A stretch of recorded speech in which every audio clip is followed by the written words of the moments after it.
O Caleidoscópio está de volta com transmissão simultânea pela TV Horizonte, PUC TV e TV Educar.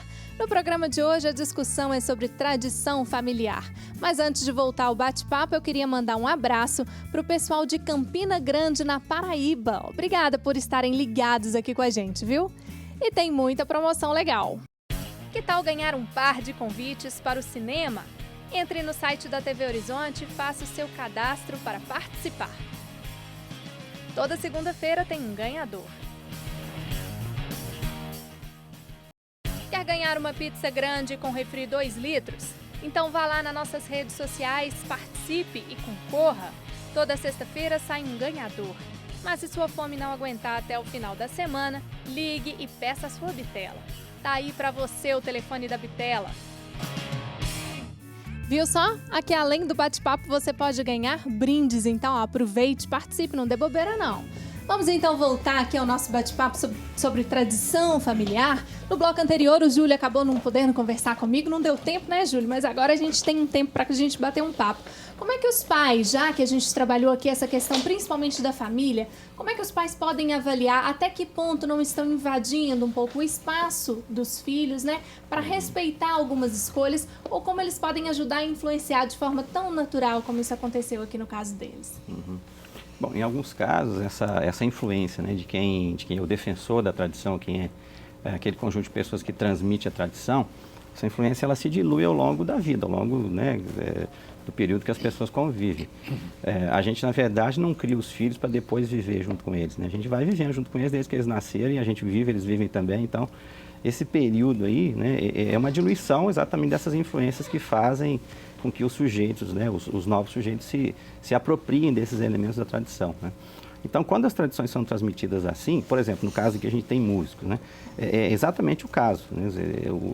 Ele, por exemplo, desde pequenininho tá já inserido nisso, né? Então, é fácil diluir. Em alguns momentos, para algumas outras questões, essa diluição não se dá assim de forma tão natural. Então, aí a gente tem alguns atritos, alguns problemas, principalmente nos ritos de passagem, né? Esses ritos de passagem da infância para a adolescência, da adolescência para a idade adulta, né? Então, implica, por exemplo, as escolhas quanto ao que vai estudar, ao que vai fazer na vida, depois, mais adiante, a escolha das profissões, né? Então, essa pressão, ela aparece, muitas vezes, nesses momentos dos ritos de passagem, né? E tudo mais que fica diluído ao longo da vida não aparece como pressão, né? O Eliseu falou, a gente não influenciou, né? E aí, quando ele falou, eu fui muito influenciado pela minha família.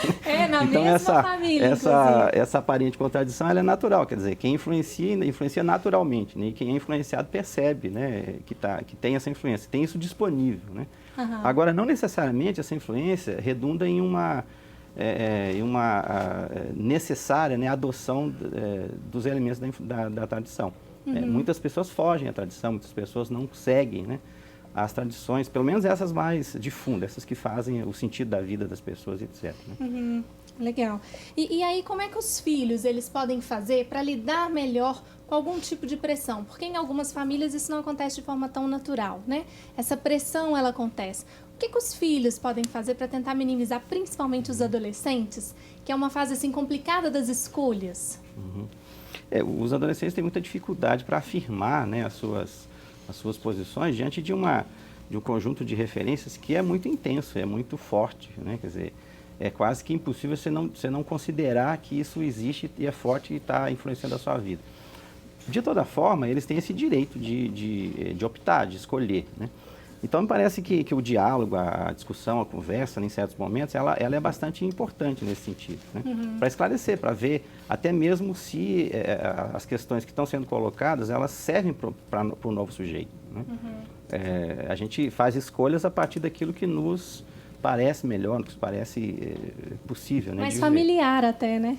É mais familiar, exatamente. Então, quer dizer, se em certos momentos a disputa, né, pelos valores da tradição se torna muito agressiva, etc., o diálogo é importante. Sim. Mas isso é muito difícil, né? Assim, realmente são coisas que não se faz assim tão conscientemente, não se faz assim, vamos sentar aqui e discutir, né? Em geral, a gente tem essas influências e as contra-influências também, de forma que a gente só percebe o efeito depois de muito tempo. Agora, que tipo de... Eu queria abrir aqui a discussão para todo mundo. Que tipo de tradições, além dessas da música, que vocês carregam da família de vocês, como vivência mesmo? A gente estava comentando aqui, aniversário, Natal, é algo muito forte, assim, Eliseu, na sua família? Até você comentou sobre essas reuniões familiares com música. Meu pai, ele veio de uma família de 3 irmãos e também todos tocavam. Então, imagina um Natal lá com quase 30 sobrinhos, primos, né?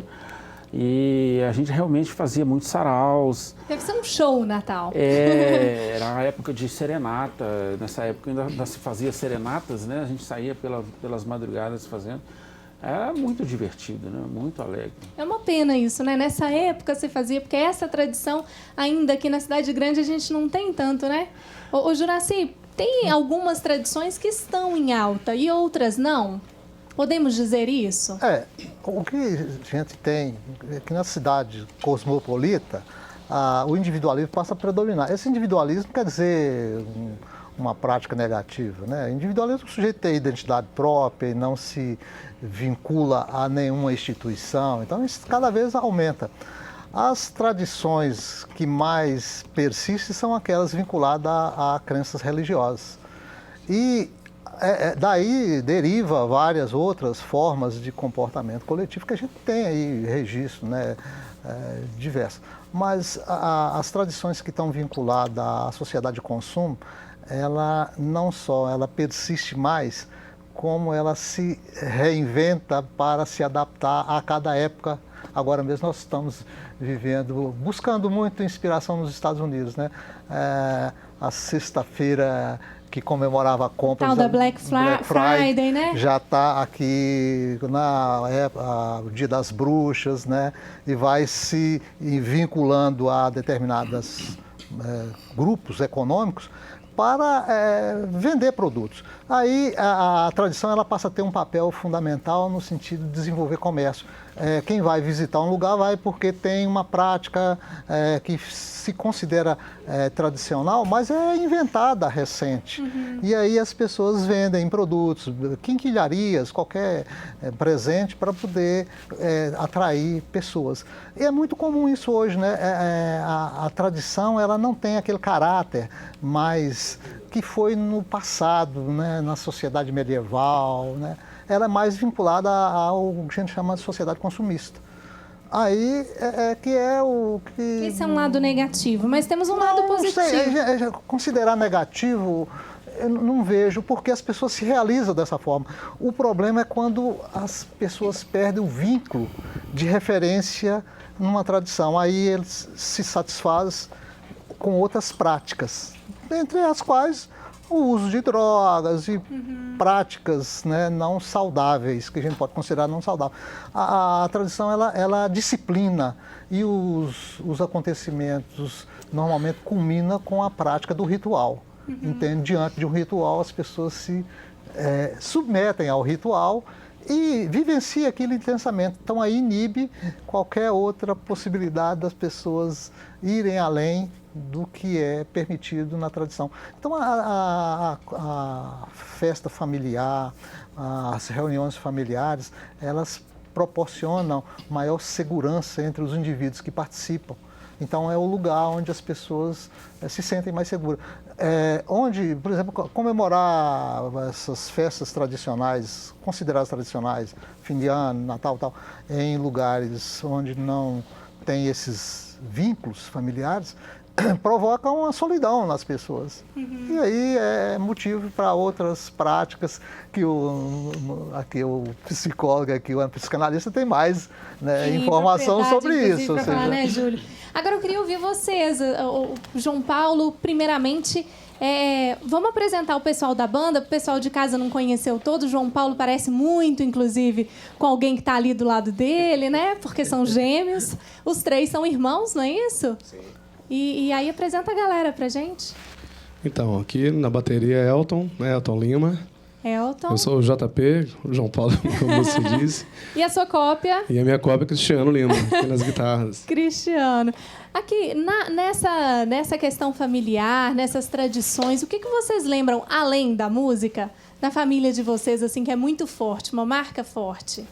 Tem alguma história? Aquela coisa de dormir na casa de um tio para fazer bagunça? Ou mesmo essa questão aí da semelhança? O encontro, principalmente nas férias, né? Meu pai levava a gente muito para Lavras. E chegava lá, quem não sabia tocar, aprendia. Era por pressão, né? Exatamente. Aí encontrava, no próximo ano já estava tocando, ou algum primo já estava em alguma banda. E na família da minha mãe também, meu avô tinha uma sanfona, que ele nem tocava, mas ele ficava lá com ela no colo, já para ele já estava ótimo. Assim. Inclusive o nome da banda é uma homenagem aqui, né, ao pai. Como é que é essa história? Porque a nossa cidade é Mateus Leme, né? E lá meu pai fez um nome como pintor e ele assinava nas pinturas Franz Placas. E a gente estava num processo de mudança de nome para poder lançar o CD, né? E aí veio essa ideia, sou Franz.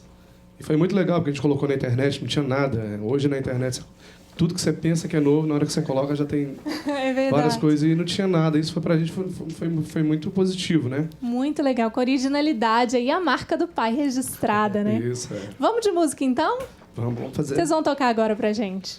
Vou fazer agora uma que é uma parceria minha com o Alexandre Pequeno, que vai estar também nesse CD. Se chama Gira o Sol. Vamos lá.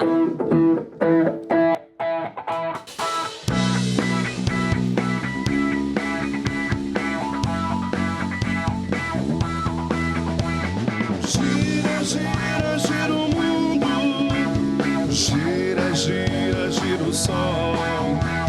Sonhos passam um segundo em cima do meu lençol. A luz da lua iluminava como um farol os trilhos do trem. Rastros de cometa, viagem de avião. A coisa mais sonhada é sempre aquilo que não se tem. Que não se tem. As pedras nunca podem dizer aquilo que você quer ouvir. Decida logo o que vai fazer, pois alguém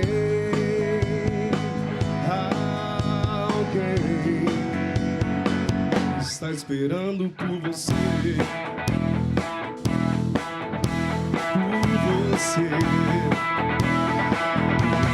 Gira, gira, gira o mundo. Gira, gira, gira o sol. Sonhos passam no segundo em cima do meu sol.